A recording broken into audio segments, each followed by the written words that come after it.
Hey, what's up? This is Hayden. I'm going to show you how to make ads in Snapchat. This is my first time going through it. As you can see, I don't have any active campaigns. I made my account here recently. You do need to have an LLC or some type of business entity to create this, as far as I'm aware. I haven't tried it without. And of course, I got the ad manager and then the business manager. And it's real simple to set up. You just go to snapchat.com, and then towards the bottom, it'll say advertise with us.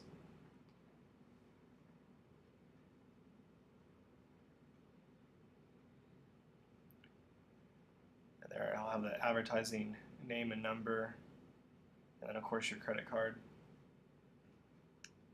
Go back into the ads manager.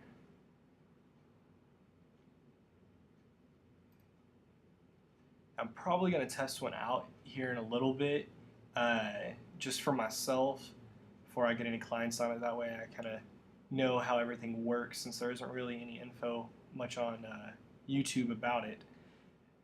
So pretty simple, just hit new campaign. You got 4 options. You got drive traffic to my website, install my app, grow awareness, and then drive video views. Now I don't have an ad actually made up, so I'm just gonna kind of make one up as I go. Anyways, we got start immediately, or we can do set start and end dates, however long you want to do it. You got the time there. And then I'm just going to go ahead, leave it like that. I'm going to make it paused. And you can give it a campaign name if you want. Then I'll do grow awareness.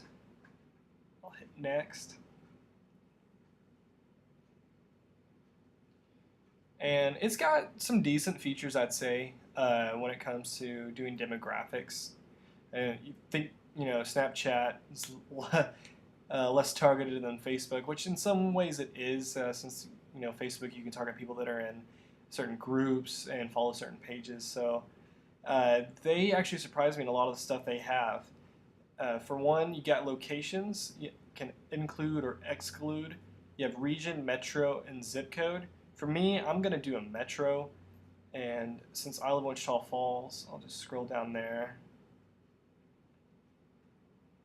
And there it is. And then ages, it's not super detailed on this. They just have 35 and up. I'm assuming 35 is probably, no offense to anybody that's over 35, but a majority of the people that are using Snapchat are probably around that age range. We'll just go to 21 and higher. And of course you male or female. Now you got languages. I'm just going to stick with English. The DLX, Advanced Demographics. Now this is just a combination of like everything. So they didn't really organize it very well. So you got college graduates, then you got their income or net worth. You have married, you have moms. And for me, since I'm in marketing, I'm just going to hit small business decision makers.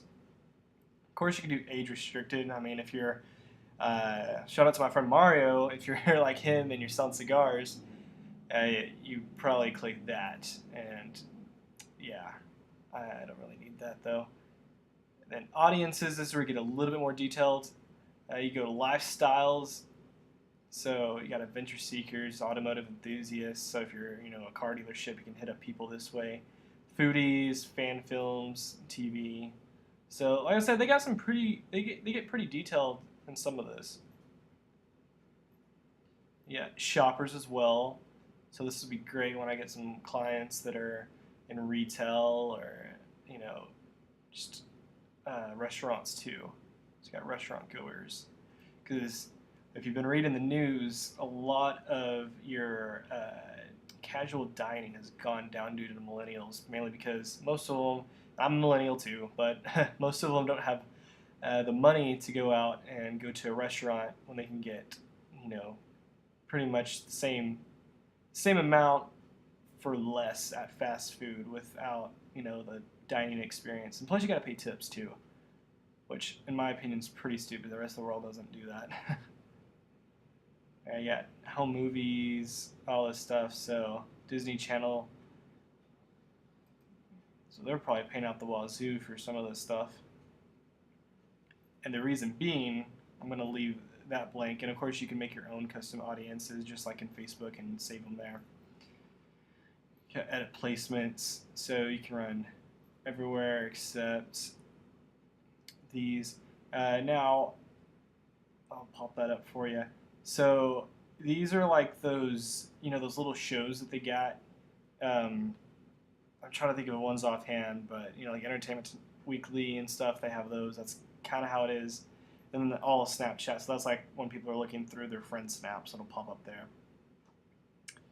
Then you got devices. So this, I think, would only really apply if you're selling something that, like, say, phone cases for iPhones or Androids, or if you're doing an app, and of course you got that. Then if you're someone, that's in, I don't know, Boost Mobile or something like that, and you're trying to target other carriers, you can hit them there.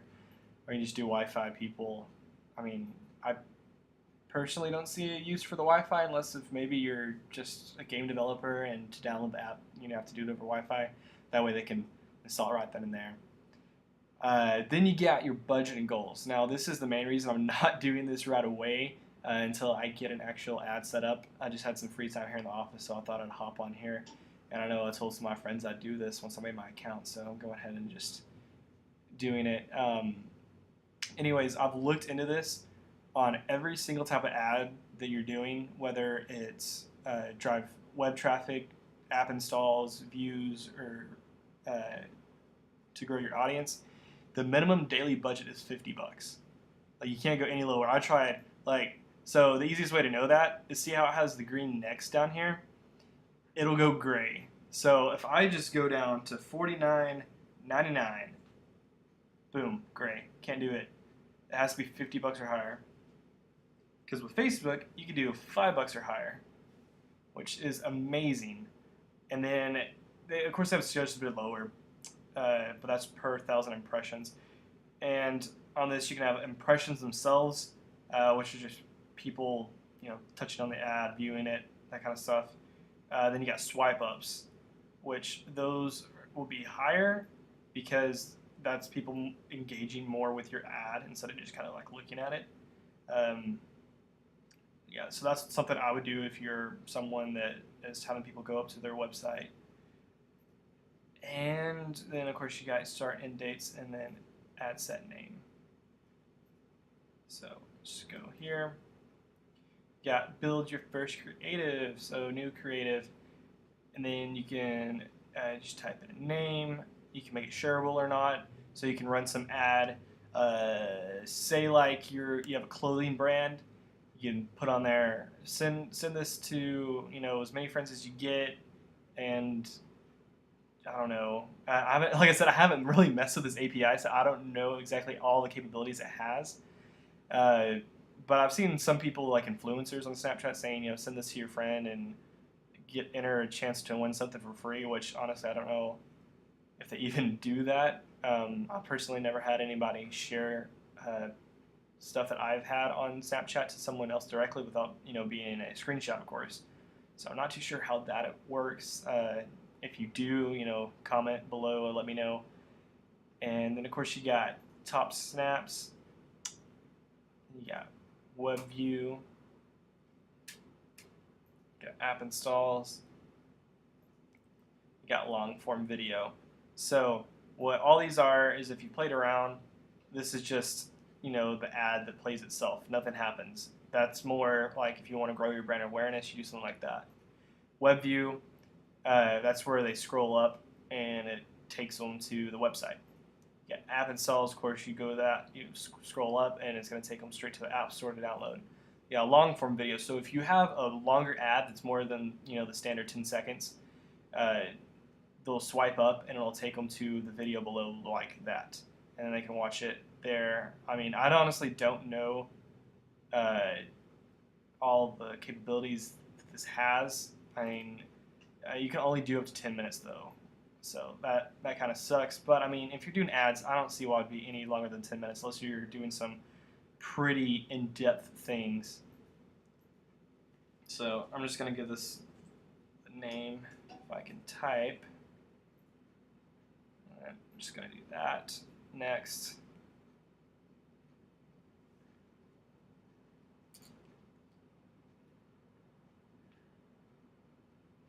Sorry for my internet pausing on me.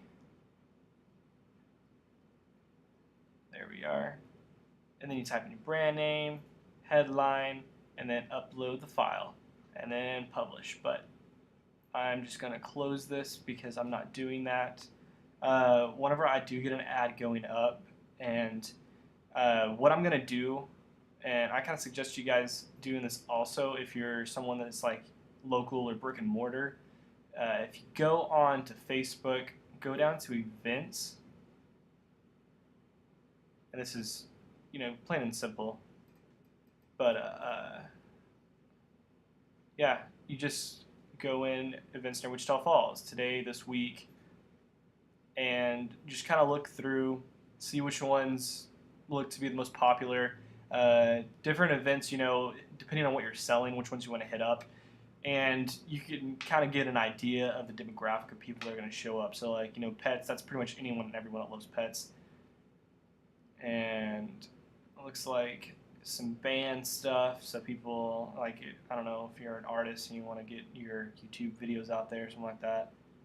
I mean, hell, just show up there and start playing. I don't know. But, yeah, so you just go in here. And then since you already have, the location, then if it's something that's a big event people are going to, you can just post it that day, do it for that amount of time, and get the best results possible. But yeah, since I haven't done an ad for Snapchat yet, I don't know exactly how it works or how well it works when it comes to the impressions and everything. But if you have any questions regarding this, let me know. And have an awesome day, guys.